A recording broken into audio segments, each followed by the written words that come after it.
Okay, let's go. Because baby, this was one of my favorite Tyler Perry things to come out. It's got the right amount of hood drama.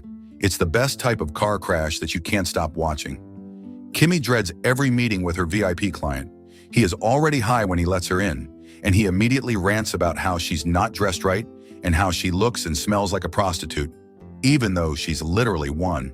Kimmy apologizes and tries to please him, but Roy is so pissed he doesn't even want his eggplant touched. Later, her best friend Rain questions why she puts up with her VIP client when she doesn't even know his real name. So Kimmy admits that she just wants to pay off her debts so she can get out of the club. There's currently an event, and the building is packed with people. The company Beauty in Black is giving away scholarships, and Kimmy applied for one. Rain insists that she can't stay for the event because they have to be at the club on time. She mentions black people always be late. She is also convinced that Kimmy is not going to win because nothing in their lives seems right after they got arrested at the airport. Rain says they always going to be hoes and they should come to terms with that. However, Kimmy is still hopeful she'll win the scholarship and go back to school. The crowd goes crazy when Mallory Bellery, a businesswoman and the face of the company, is called to the stage. Her assistants in the backstage looking like they tired of her though. Mallory says she started from the bottom, now she here, thanks with the help from her father-in-law. She knew she wanted to be Miss Independent though, so she created Beauty in Black. Kimmy can't even finish the interview because she's already late for work. The club is packed with people as usual, from male strippers to female ones. Very inclusive.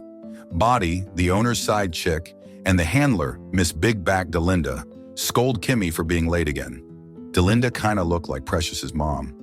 Rain is already dressed and ready to go on stage when Kimmy arrives. She takes all the girls' tips. Rain is about to get her ass done, and Body assures her that she'll be fine and will make more money afterward, even giving her a loan to get her BBL. Body encourages her because she also underwent the same procedure. Kimmy is against this, but every time she and Body are about to argue, Rain butts in to save her friend. Then Body tells Rain that the procedure will be done later that night after work. She got her friend to give Rain a discount, and they will do it in their apartment. Kimmy doesn't understand why Rain admires Body, but Rain explains that Body gets to earn more after getting the procedure. Delinda sends Kimmy to meet with a VIP, and she sees an old man waiting for her in the room. The old man's name is Horace, and Kimmy catches him looking at a male dancer while she's busy doing some sexy dance for him. Oh, great value Morgan Freeman gay. She asks him if he's into men, but Horace gets offended and throws the money at Kimmy before leaving the room. Body and Delinda scold her again for scaring the customer away. They remind her that she has a debt to pay, so she better work hard. They tell her that Jules is waiting for her outside, but she should come back to the club afterward. Meanwhile, Mallory picks a winner that will receive $1 million. She holds the winner's baby for photos, but then the baby spits on her. Mallory, joking, tells the winner she can buy her a new dress. Oh, I just know Mallory fake as fuck. Jules, the owner of the club and the man all the club dancers are indebted to, picks up Kimmy that night. He's angry that Kimmy is not doing a good job pleasing their VIP client, so he reminds her to do whatever the client wants because he's loaded with money. When Jules grabs her hair, Kimmy is reminded of a bad memory from her teenage years.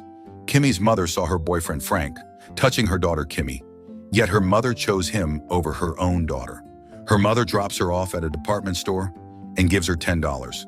Abandoning Kimmy at just 17 years old. Body hands some alcohol to Rain, saying she should be drunk for the procedure. Rain is worried about taking the liquor with painkillers, but Body tells her not to question it.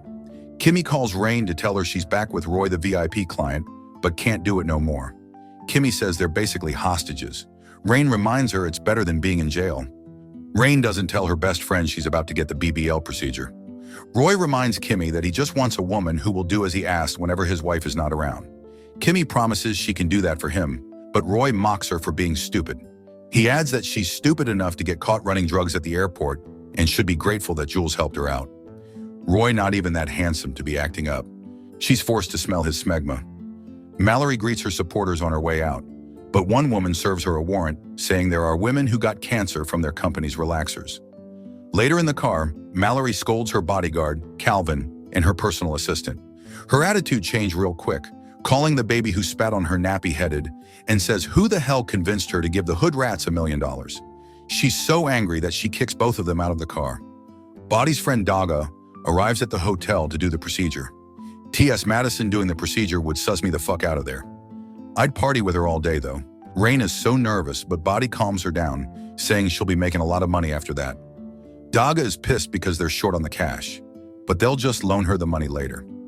Daga orders Rain to lie on the table, then says she will numb her up first before starting the procedure. Meanwhile, the assistant out here taking out cans of insulator foam in their luggage. Girl, they finna make your ass big like a house? While they are doing it on the bed, Roy gets pissed that Kimmy can't even get him up. Boy, that's a you problem. Kimmy remembers the first time she met Rain. They were both homeless, and Rain asked if she wanted to go with her. Rain was also kind enough to give her food that night. While Roy is in the bathroom, Kimmy dials up his wife so she can hear the two of them getting they nasty on. Mallory picks up the phone and hears them doing it. It's raining so hard and she's driving the car. She's so distracted that she hits on the woman who making the same noises Kimmy was making, but chooses to get back in the car and drive away instead of helping her. This woman done all mangled up on the road. When Kimmy returns home, the procedure is already done, and Rain is somewhat unconscious. Her ass is oozing out with some shit too. Looking nasty AF. Roy is distracted as he drives, so he doesn't see the body in the middle of the road. This poor girl done got ran through twice. He picks up the body and puts it in the trunk. Mallory immediately confronts her husband when he gets home, asking the name of his mistress. Roy acts coy and says Mallory is acting all crazy because he never cheated on her. Yeah, he only broke Kimmy's back like a glow stick. Kimmy is relieved when Rain wakes up. She asks for some pills, saying she only needs to rest, and there's no need to take her to the hospital. Rain vomits, and Kimmy can't help but worry about her because Rain literally got a dumpy oozing out blood. She remembers the time Rain told her about the guy she met online. It was Angel, and he asked Rain to meet someone in Atlanta and bring what he needed to Seattle. He told Rain that she wouldn't get in trouble for it, and Kimmy decided she wanted to join because she would get some money for it. Meanwhile, Mallory reveals that she heard them getting freaky when he accidentally called her, but Roy continues to feign his innocence. Then Mallory asks if he used the private road, and Roy realizes that Mallory must have hit the woman and decided to leave her on the road. Kimmy tells Body that she wants to take Rain to a hospital because she's not doing well, but Body doesn't want her to, and she threatens Kimmy that Jules can make it look like it's her fault if she insists on taking Rain to a hospital. I'm about to body into oblivion because she's faker than her booty. Roy shows Mallory the body in the trunk, so she finally admits that she hit the woman because she was distracted. He explains that only their family uses the private road and that he took the body to protect his wife. They don't know who she is yet, and Roy wants to call Jules to handle the problem. He is the head of their security and is always dedicated to protecting the family and their image. Mallory doesn't think it's a good idea to call Jules because he already knows too much, or leave it in their old neighborhood where people could steal it. Daga and Body come to check on Rain, and Body slaps Kimmy into a Tyler Perry movie. As Daga checks Rain's blood pressure, her assistant cleans the room of any evidence that could lead to them, especially grabbing them cans of foam insulation spray. She hands Kimmy some pills to give Rain to help her sleep well that night. Then Body calls Jules to report the problem, and he is disappointed that Body can't control Kimmy on her own. He starts to doubt if she's really capable of keeping the girls on check. All of a sudden, Body is demure and mindful when she's talking to Jules. Because Roy's driving too fast, they get pulled over by a cop, but they was most likely profiled. He tells Mallory to call Jules for help, but Mallory reminds him that they're in Indiana and not Chicago, so Jules probably can't help them with the cops. Police officer Jensen asks for Roy's license and registration. He reeks of alcohol, but Mallory explains that she had a couple of drinks and not her husband. The officer uses a breathalyzer and arrests Roy afterward. Mallory finally calls Jules and gives him the officer's name and badge number, but he says it will take quite a while to sort out the problem. The mangled bitch in the trunk moves, so Mallory quickly closes it before the officer can see it. Then Officer Jensen tells her to have someone pick her up because the car is going to be towed. Meanwhile, Kimmy finally gives in and decides to take Rain to the hospital. Mallory panics when the tow truck arrives and Jules is still minutes away from them. She admits that they can't let the car get towed because there's something in the trunk that no one should see. She tries to buy some time, but the cop doesn't accept any of her excuses. She wants to say more, but when she notices his body camera, she simply asks for the address where their car is going to be taken. Miss Mallory don't want to be canceled. Kimmy successfully gets Rain to the hospital, and as she waits, she remembers the time she, Rain, and Angel got arrested. After successfully getting Roy out, Jules asks Mallory what's in the trunk of their car. So Mallory fills him in with the details, adding that she saw the body in the trunk move. Jules gets his boys to kill the guard and look for the car.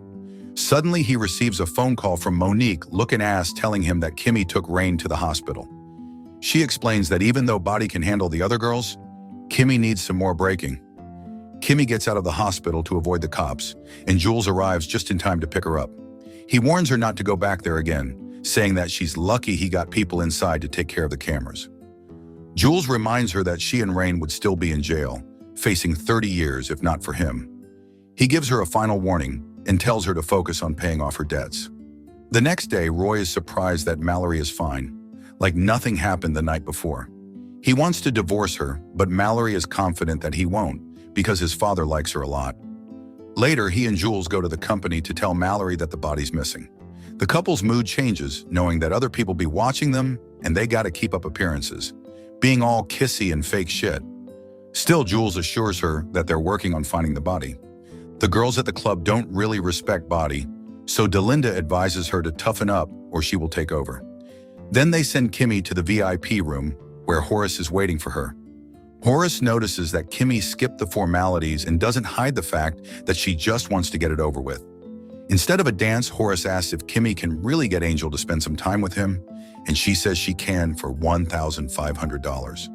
The old man only has $800, and Kimmy, feeling sorry for him, admits she can get Angel to perform for him for only $500. Amazed by Kimmy's honesty, he lets her keep the $300 as a good gesture for her help. Then he asks if they can do it in Kimmy's house because he doesn't have enough money for a hotel room. Feeling sorry for him, Kimmy tells him to use his money for something else, but he insists, saying he old AF and wants to spend his money on a hot Latin hoe. She gives in and agrees to accompany him. When she finally asks Angel, he says he's straight, but $20 is $20, mama. He makes it clear that he will only dance for Horace and will not sleep with him. Then he apologizes to Kimmy for being the reason they got into trouble in the first place at the airport. But Kimmy assures him that it's been a long time already.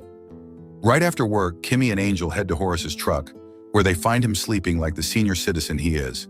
They go straight to Kimmy's place, and she patiently waits for them outside.